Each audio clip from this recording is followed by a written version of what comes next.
equal to A. And this will give us, let's find the difference here, 48 minus 17. We subtract here, we have 1, we have 3. So that gives us 31. The number of pupils who study government are 31 pupils. That's what we have right now. So over here now becomes 31. All right, those who study government becomes 31. So we are done for question 34. So those who study government are 31 pupils. 35. How many pupils study only government? So to find those who study only government, this is the region for those who study government. And this is the region for those who study government only, or only government. So to find the number of people who study only government, it will be A minus the intersection. All right, it will be A minus the intersection. And A that we found over here is 31. If A is 31, then we subtract 6 from the 31, which is A minus 6. A is 31, so 31 minus 6. Let's find the difference over here. 31 minus 6. We borrow 1 here, we have 11. 11 minus 6 is 5. We have a remainder of 2 over here, and then we have the 2 here. So the difference gives us 25. The difference gives us 25. So those who study only over here, only government or government only, gives us 25. All right. So we are done for question 35. Let's box on, take a look at question 36. How many people study only economics? So those who study only economics will be here. And that is 23 minus 6. That gives us 17. So they are here.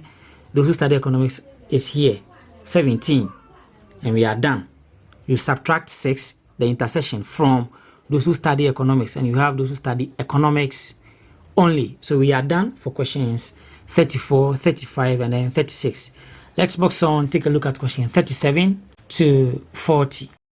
All right, guys, so with question 37, this is what we have. When a certain number is subtracted from 10 and the result is multiplied by 2, the final result is 4.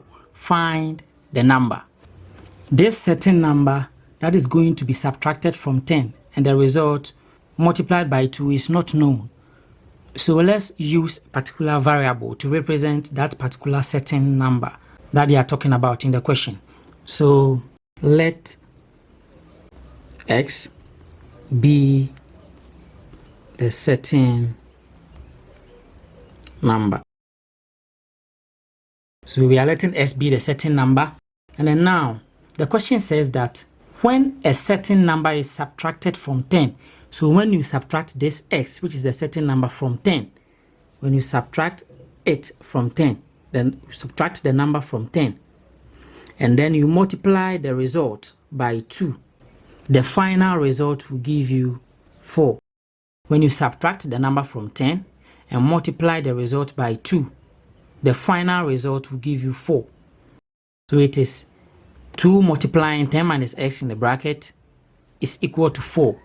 And we have to solve this to find the value of x. The value of x that we'll find will be the certain number in the question. So to solve this, let's rewrite the whole question. Let's expand. 2 multiplies 10, we have 20. 2 multiplies minus x, we have minus 2x, which is equal to 4. So we come and then subtract 4 from 20, which is equal to, we send the 2x over here. It is negative. So when it crosses the equal to sign, gives us positive 2x. So 20 minus 4 also gives us 16, which is equal to 2x. Let's rewrite this whole thing again. 16, which is equal to 2x. Divide here by 2, divide here by 2. We are finding x, so divide this whole expression by the coefficient of x, which is 2. And then go and divide the left hand side by the same 2. So this and that will be gone. This and that will be gone. We'll have only x standing. And then 16 divided by 2 gives us 8. Therefore, x is equal to 8. So the certain number in the question is 8. All right, so if you have 10 minus 8, it gives you 2. 2 times 2 gives you 4. And that is it. So we are done for question 37. Let's box on, take a look at question 38. So with question 38, we have a bearing. So from the diagram below, calculate the bearing of point X from point Y. The bearing of point X from point Y. So let's get the diagram drawn. So this is where we have X.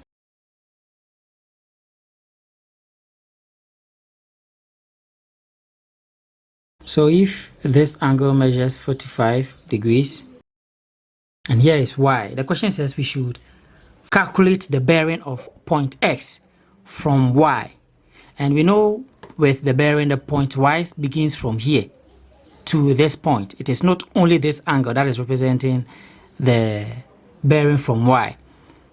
So if you are calculating the bearing of X from Y, it is going to be this whole part touching this part. And from here up to here gives us 180 degrees. All right. Here up to here gives us 180 degrees plus this 45 degrees. So it is going to be from here, which gives us 180 degrees plus this 45 degrees that we have here. So plus 45 degrees. So let's find the sum. 0 plus 5 gives us 5. 8 plus 4 gives us 12. We write 2, remainder 1. 1 plus 1 gives us 2. So the bearing of X from point Y is from here up to here. From this point up to here gives us 180 degrees plus 45 degrees, which is 225 degrees.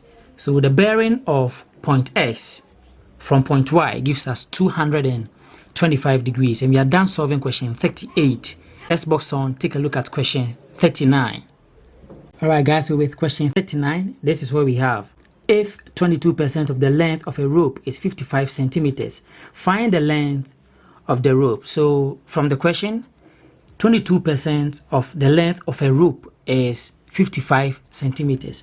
So if you take 22% of the rope, it gives you a length of 55 centimeters. All right. We are told to find the full length of the rope, and you bear with me that the full length of the rope is the 100% length. All right. So the full length is equal to the 100% length.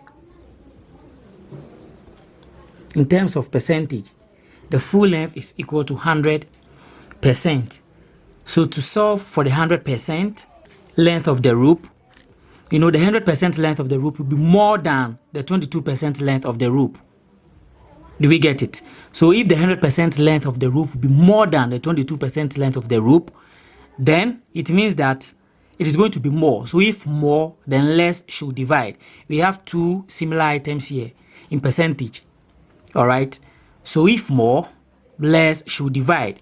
So the less value that is going to divide will be 22%. So 22% is going to divide 100%. Then we multiply the result by 55 centimeters.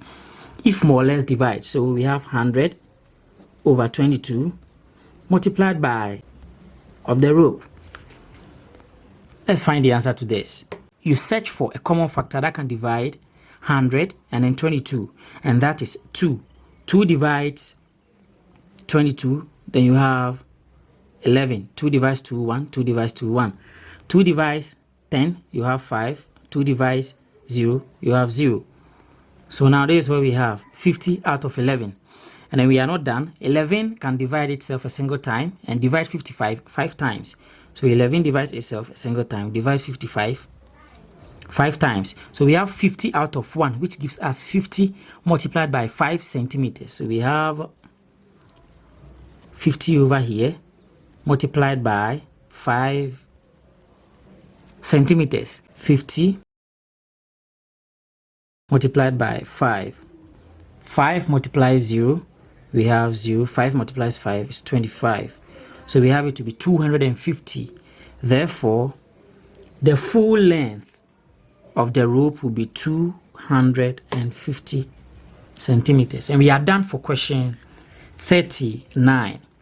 Let's box on, take a look at question 40. But with question 39, there is also another way to solve this past question. We are about to finish, so let me take my time and then give you the second option. If 22% of the length of the rope is 55 centimeters. All right. If 22% of the length of the rope is 55 centimeters, then what will be the full length of the rope, which is the 100% length of the rope? What will be the 100% length of the rope, which is going to represent the full length? We don't know that particular one, so use a variable such as a to represent that one. Cross multiply. 22 will multiply a. Then that will be equal to 100 multiplying 55. So we have 22a over here. 100 multiplies 55. Then we have 5,500. All right. We have 5,500. So let's rewrite this whole thing again. Divide here by 22. Divide here by 22. You have only a left here. And then let's do a division over here. Let's see. Let's use 11 to divide. So 11 divides 22. And you have 2. 11 divides 55. You have 5. So we have 500 left here. Because we have divided the 55, we have 5. Do we get it? 11 divides 0, you have 0. 11 divides 0, you have 0. So now we have 500 out of what? 2. So A is going to be equal to 2 divides 5, you have 2. A remainder of 1, bring the 1 in front of the 0, you have 10. 2 divides the 10, you have 5. And then you have this last 0 to divide. 2 divides this last 0, then you have 0. And it is 250 centimeters. So this is also another way to calculate for the 100% length of the rope. That is the full length of the rope. All right, so as we are done with this, let's box on, take a look at question 40. All right, guys, so with question 40, it's very simple. The question is displayed on the screen. Which of the following best describes the given construction? So with question 40, the answer is constructing a perpendicular to a given line from a point outside the line. This is the point. The moment you see the point here, that should tell you that it is a construction of a perpendicular line from a point outside the line given. This is the line given and this is the point. So we are done for question 40. Please do subscribe to the channel. If you see my videos on Facebook, YouTube, do share it for me. And more videos will be coming in after this particular one. So we box on and look at 1992 past question that is related to mathematics. So see you on the next episode. It's a goodbye for now.